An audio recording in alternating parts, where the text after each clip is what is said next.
Bom dia a todos. Isso aqui é uma videoaula, né, do curso de Segurança Pública, o tecnólogo em Segurança Pública da Federal Fluminense, em parceria com o CEDERJ. E nesse momento aí de paralisia e tudo mais, o nosso curso praticamente não para no sentido de ser semipresencial. A gente tem algumas perdas, como as provas presenciais foram interrompidas, e a gente até vai falar sobre isso, porque não tem ainda uma decisão se a gente vai fazer algo alternativo ou não. Eu vou tentar ser sucinto e apenas levantar alguns pontos assim, sobre aquilo que a gente já viu até agora. Qualquer coisa, se você tiver algum questionamento, alguma observação, vocês podem escrever aqui, né, no chat. Nosso curso é bom, vou falar na verdade da disciplina, né, de Estado de Direito e Cidadania, que é uma das matérias que introduz todos vocês aos estudos sobre Estado, direito público, cidadania, obviamente. E ela praticamente é um misto, né, de matérias como teoria do Estado, que se vê em qualquer faculdade de direito, com ciência política e com sociologia também, etc. Então a gente vê a construção do Estado, o nascimento do Estado, consolidação, a fundamentação das ideologias políticas, como essas ideologias políticas são fenômenos modernos, é isso que a gente tem, por exemplo, quais são as três grandes famílias ideológicas: liberalismo, socialismo e conservadorismo. Isso é fruto, né, da era moderna. E a gente vai tentar sempre procurar entender, né, a construção desse fenômeno. Então já nas aulas ali 6 e 7, né, tanto pela plataforma quanto pelo livro-aula, vocês podem acompanhar já a construção desse fenômeno que é o constitucionalismo.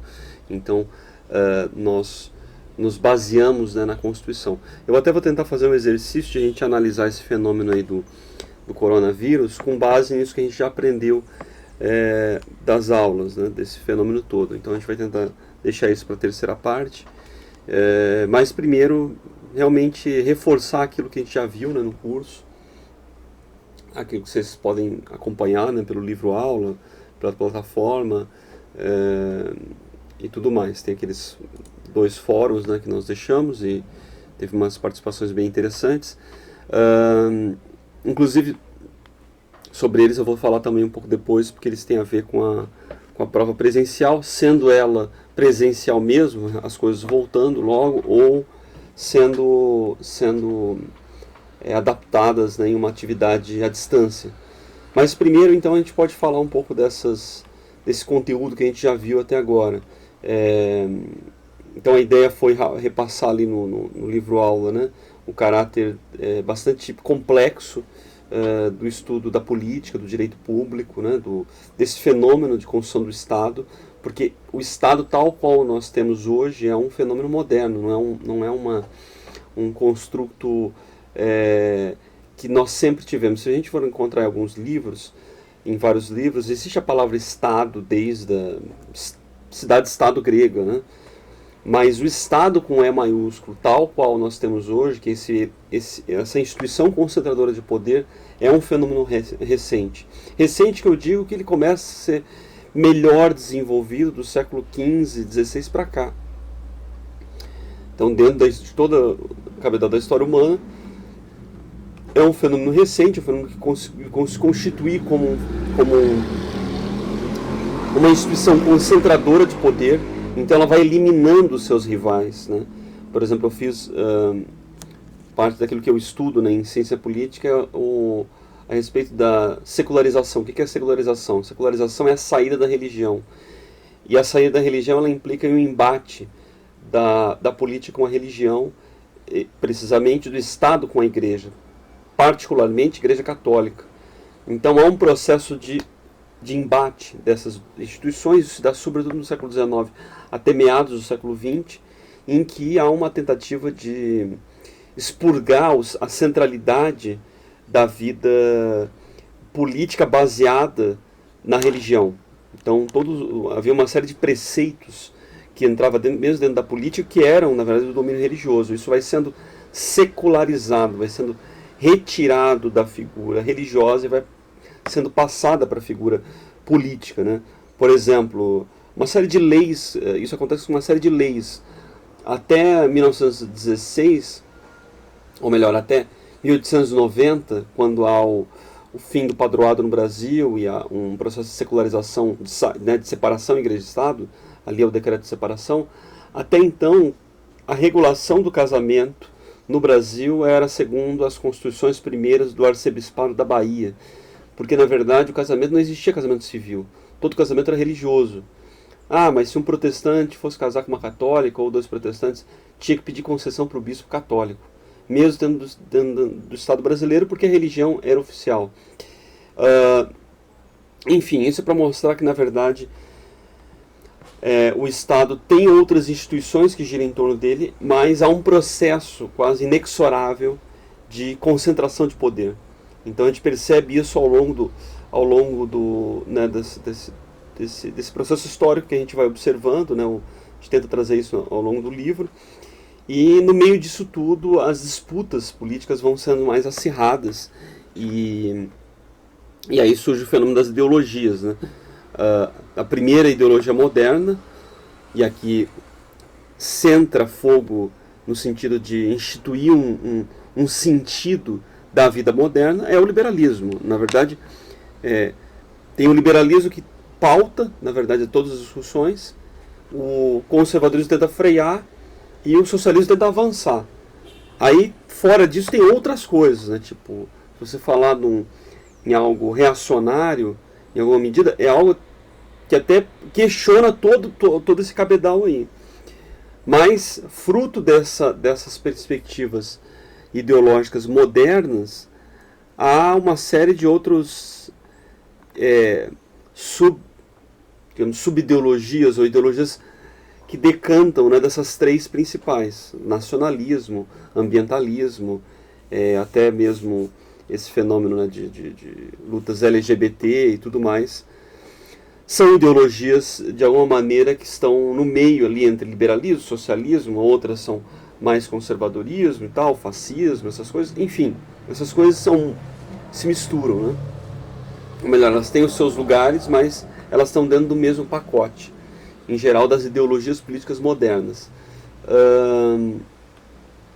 Acho que uma coisa muito importante, como nós estamos trabalhando com uma ciência humana e dependente de muitas ações humanas, a questão dos conceitos é importante. Os conceitos são muitas vezes realizados, ou na maioria das vezes realizados a partir de noções históricas, né, perspectivas históricas ou assertividade histórica, claro, com uma boa, aguçada avaliação sociológica, né, mas elas são muito dependentes dos fatos passados. Então a história é uma grande... ela nos ensina muito. E aí vem toda a questão do Weber, né? Por exemplo, como ele explica o poder último da política? A violência. A violência é o poder último da política, a capacidade de você fazer de ter a palavra última sobre uma situação, sobre uma disputa.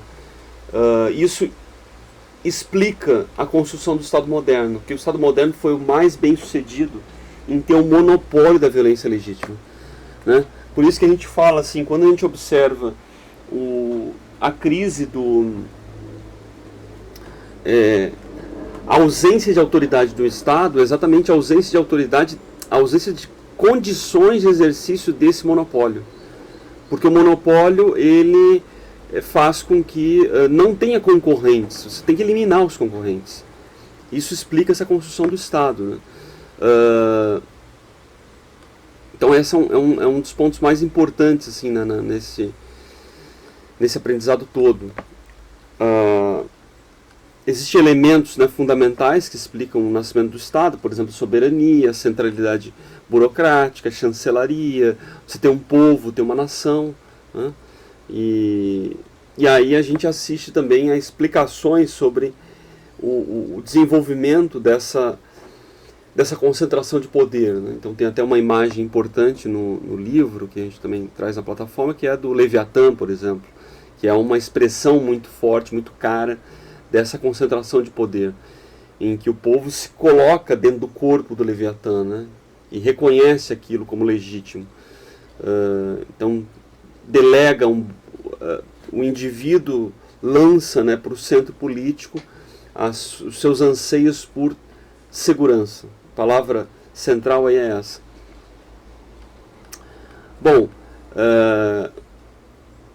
há uma série de tecnologias a respeito do Estado que vão se desenvolvendo, então a gente vai percebendo como os sistemas vão se tornando mais rebuscados, né? Então, eu digo a respeito de sistema, por exemplo, parlamentarismo, presidencialismo, basicamente eles diz respeito a quem é o chefe, em última instância, né? No parlamentarismo você tem uma divisão entre o chefe de governo, aquele que faz a máquina funcionar, e uma outra pessoa, pode ser um presidente, pode ser um monarca, é o chefe de Estado, que representa a permanência, a instituição permanente do Estado. No sistema presidencialista, que é o brasileiro, por exemplo, americano, argentino, boliviano, colombiano, há uma concentração do chefe de Estado, do chefe de governo sobre uma cabeça apenas, sobre uma pessoa, né, que faz a consideração. Isso não é à toa que a pressão acaba sendo muito forte, né? Enfim, agora, embora essas transformações no seio da política elas sejam, né, e da construção do Estado, elas sejam bastante arrojadas, elas vão aparecendo, fenômeno como é que você cria uma boa representação, sistemas de escolha de políticos, desenvolvimento da máquina burocrática, sistemas de controle e tudo mais, tem certas questões que elas estão assim do ponto de vista, elas atravessam toda a análise política e elas são fontes de estudos da teoria política. Por exemplo, um tema já que aparece na aula 2 sobre a razão de Estado, né? Que é algo muito importante que diz respeito a como é que você explica o cuidado, o sentido do Estado moderno, né? Não só o Estado moderno, mas de qualquer Estado, de qualquer construção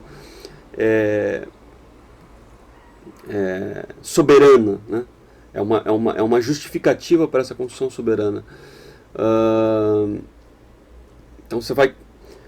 O que quer dizer essa questão da razão do Estado? A razão do Estado ela pode ser tão importante que você possa, inclusive, manuseá-la e não torná-la tão pública, né? Porque, então, existe sempre um cuidado. Por exemplo, a gente já antecipando uma das discussões que a gente pode ter lá no caso do coronavírus, a gente pode pensar o seguinte: a China, tudo indica, né, pelos vários fontes de informação, eles manipularam dados ou eles ocultaram dados, eles não informaram corretamente os dados quando deu início, né, a pandemia lá naquele país.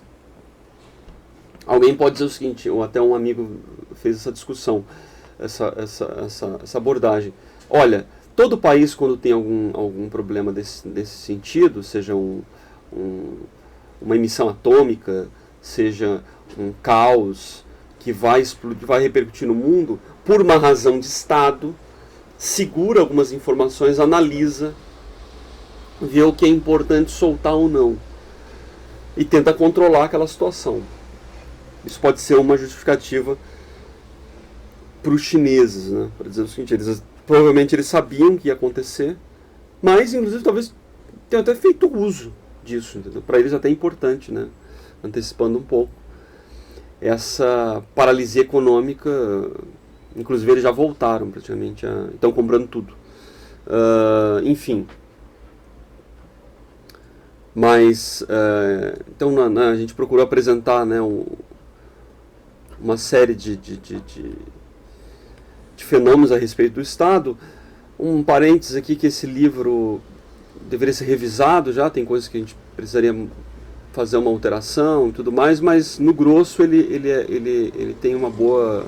ele está bastante correto e ele consegue minimamente explicar, né, as bases da construção do Estado, da ideia de constitucionalismo, da ideia de liberdades e tudo mais. Eu estou olhando para a tela porque eu estou eu tô folheando, né, digamos assim, para lembrar de alguns pontos.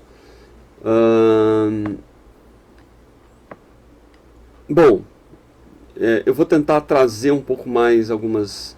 Na segunda parte do curso, que é a partir da aula 8, né, a gente começa a entrar em alguns temas de Brasil, então eu vou tentar resgatar um pouco isso e a gente tentar alinhar todo esse aprendizado que nós tivemos sobre história mundial, né, dentro da política, a Revolução Francesa, como é que as revoluções elas trouxeram paradigmas de construção do Estado, né, a Revolução Americana também, que foi muito importante para o constitucionalismo moderno, e para trazer também um modelo bem sucedido de república moderna. Isso também aconteceu, foi significativo no mundo ocidental, a partir dos Estados Unidos.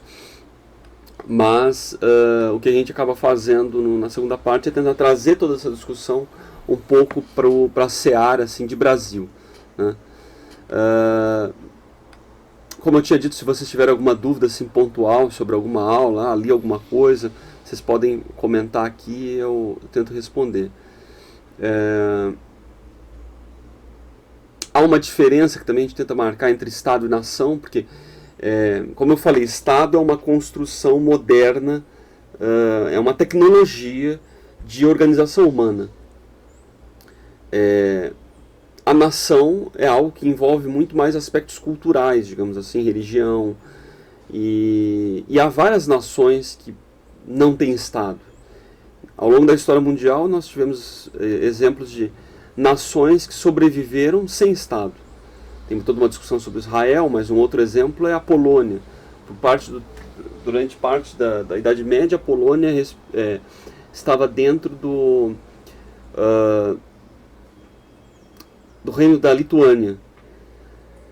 Então, enfim, há uma diferença aí que é importante, né? Até mesmo se a gente for pensar nações indígenas, né?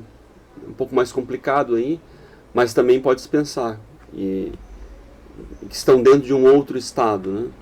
No caso do estado brasileiro.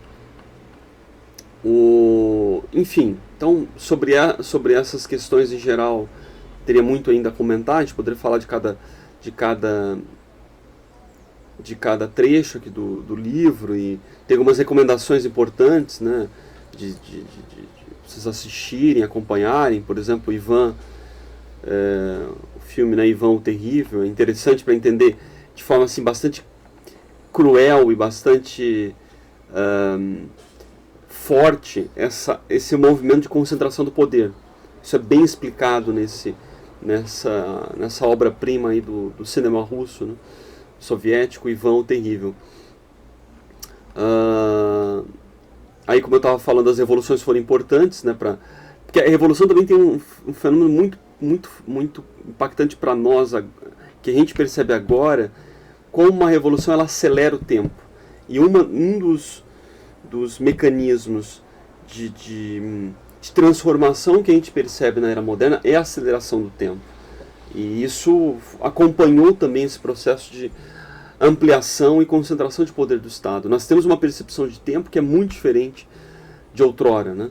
E aí isso é casado com outros fenômenos que explicam a modernidade. Politização, todo mundo é meio politizado. A política entra dentro da cabeça das pessoas de forma assim, pesada. Ideologização, parece que você sempre é obrigado a ter uma escolha, né? Nós sofremos essa pressão. Né? Esse fenômeno de aceleração do tempo também muito, muito, muito forte, e também o fenômeno de democratização, né? A democracia ela praticamente se torna um deus fundamental da história do mundo contemporâneo. Isso vai se ampliando, na verdade. Você é quase que obrigado a falar em termos democráticos. O Cristiano lançou duas perguntas aqui, eu já vou responder, eu acho muito, muito importantes. Enfim, só ainda sobre o livro, tem outras questões ali importantes sobre a vigilância, né? Porque, como eu disse, uma palavra fundamental para entender a construção do Estado é a segurança. A ideia, né, dessa formação, desse pacto, é que os indivíduos legam à instituição estatal uma confiança, isso é muito importante, uma confiança para serem protegidas, né? Então isso acaba sendo uma marca. E aí o Estado vai construindo, elaborando sistemas para aperfeiçoar esse esquema E isso vai entrando, vai introjetando na vida de cada um.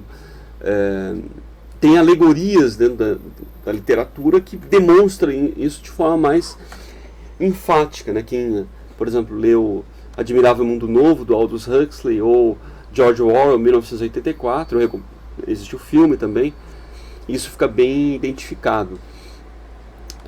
Ali a gente fala até um pouco a questão do biopoder, né, no Michel Foucault. Enfim, aí o Ricardo também colocou uma outra pergunta. Antes de falar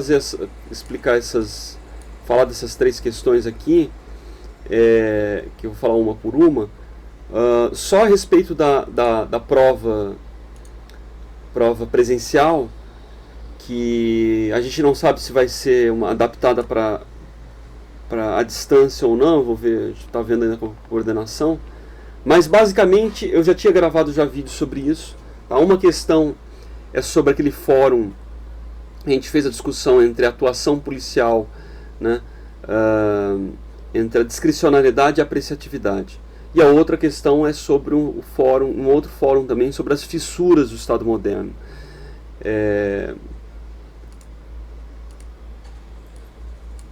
Enfim, eu vou voltar aqui a pergunta e eu explico se vocês precisarem mais sobre essas 2 questões. O Cristiano, Thomas Hobbes teve contribuição... porque eu vou deixar a parte da pandemia para o final, mas só respondendo a segunda questão do Cristiano. Thomas Hobbes teve contribuição direta na nova ordem mundial. O termo nova ordem mundial é um termo muito recente, não estava na pauta de discussão quando... Em 1551, Thomas Hobbes escreve o Leviatã e suas diversas outras obras. O Thomas Hobbes é importante porque ele dá uma explicação, ele apresenta uma tese, né, sobre o porquê que as pessoas se unem em torno do Estado. Então tem essa questão do medo, do temor, do medo da morte violenta, e as pessoas se integram em torno de um chefe. Então, nesse sentido, ele vai ser muito importante para dar um sentido para esse processo. Mas ele é muito mais, obviamente, um analista, né, ele acaba sendo analista in loco, né, daquela crise inglesa, ele quer resolver aquilo, mas ele acaba servindo muito mais ao longo do tempo para dar uma tentativa de explicação a esse fenômeno, né, de concentração de poder. Ele dá também bastante indicativo, vale lembrar que o Leviatã, metade do livro é para bater no Papa. Estou resumindo isso, né? Para bater no Papa no seguinte sentido. O Estado não pode ter um concorrente como Roma, como a Santa Sé. Porque o Estado tem que concentrar poder. E se você tem um espaço de autoridade que fala de algo que é muito mais importante para a vida das pessoas, sem o consentimento estatal, você perde poder. O que ele está querendo dizer? Ele dá uma sugestão, e aí eu acho que isso entraria nessa questão da nova ordem mundial, porque a nova ordem mundial ela ainda enfatiza a concentração de poder, embora não sobre estados propriamente, mas sobre organizações internacionais, né? Agora, o fato é que a motivação que o Hobbes coloca, ela é importante, porque ela contribui para esse processo de concentração, né, de fortaleza do poder, eliminando concorrentes. Então isso é muito bem pensado e bem apresentado ali pelo autor. Claro que assim, é muito complicado a gente determinar uma má-fé. Você não tem controle muitas vezes sobre a consequência da sua obra. Alguém aqui pode escrever um livro com determinada orientação e, enfim, se você às vezes não tiver um cuidado, aquilo ali pode se desenvolver de uma outra maneira. É claro que dentro do Hobbes, aquela filosofia tinha problemas, de fato, tinha problemas graves, mas o desenvolvimento desse poderio estatal se desenvolveu além da conta, né? Embora o simples fato de ele utilizar mais da metade da obra para se contrapor à autoridade religiosa significava que ele realmente estava intencionado a mudar aquele sistema. O que quer dizer aquele sistema? O mundo pré-moderno, o centro da orientação da vida das pessoas é a cruz. Você começa e termina pensando nisso, na verdade. O que quer dizer isso? Você começa e termina pensando o seguinte: eu vou para o céu, eu vou para o inferno. Ou no máximo, purgatório. Isso organizava toda a vida das pessoas. Essa organização. Quando você passa a construção da vida moderna, com o Estado moderno, isso acaba se reconfigurando, na verdade. A gente tem outras... O próprio Hobbes fala isso. Os homens gostam de fama, de glória. Então você vai substituindo dimensões, por exemplo, de santificação, de um lugar no céu e tudo mais, por transformações neste mundo. Isso acontece, nós somos caudatários, nós somos herdeiros desse processo, e todo o processo de construção,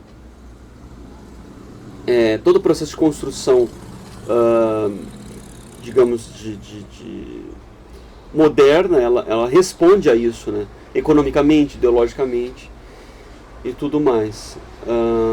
O Ricardo complementou, seguindo a pergunta do colega, o que eles podem fazer em questão do caos que pode gerar... Bom, então, eu vou entrar então nessa questão da pandemia, só explicando melhor a questão da AP1, tá? Embora a gente já tenha falado em vídeo, lá vocês podem procurar naquele canal do YouTube, eu já tinha gravado vídeo sobre essas duas questões. A primeira sobre a atuação policial, né?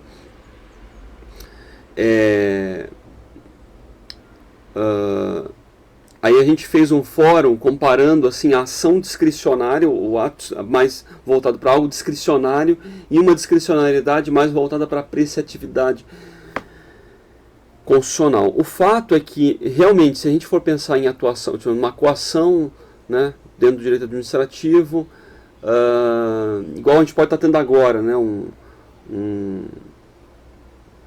sobre essas medidas aí de interrupção de circulação e tudo mais, ou mesmo algo mais cotidiano, né, um carro suspeito carregando drogas e há uma averiguação.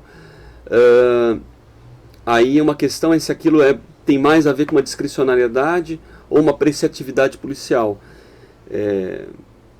A ideia é que isso tem a ver mais com a apreciatividade policial, porque depreende uma atuação muito mais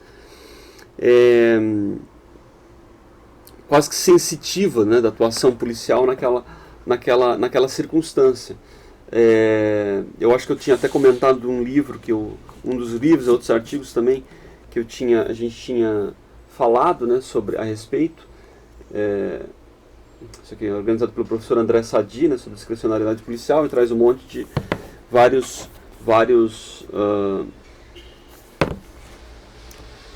norteamentos para essa discussão. Mas basicamente é aquilo que a gente colocou no fórum a respeito dessa diferença, né, entre discricionariedade e apreciatividade. A apreciatividade, ela tem uma margem de manobra maior, porque a realidade impõe isso. Esse é o ponto. Claro que isso entra muito mais no paradigma teórico das coisas. No que diz respeito, a discricionariedade é um ato jurídico e a apreciatividade é um ato administrativo, né? Porque ela também está imbuída de uma autoridade, de um cumprimento administrativo legal, né, a partir desse ato jurídico. O grande problema disso tudo, se a gente for fazer uma discussão mais ampliada dessa questão, é como boa parte das atuações de militares, de órgãos de segurança pública no Brasil, elas são completamente limitadas a uma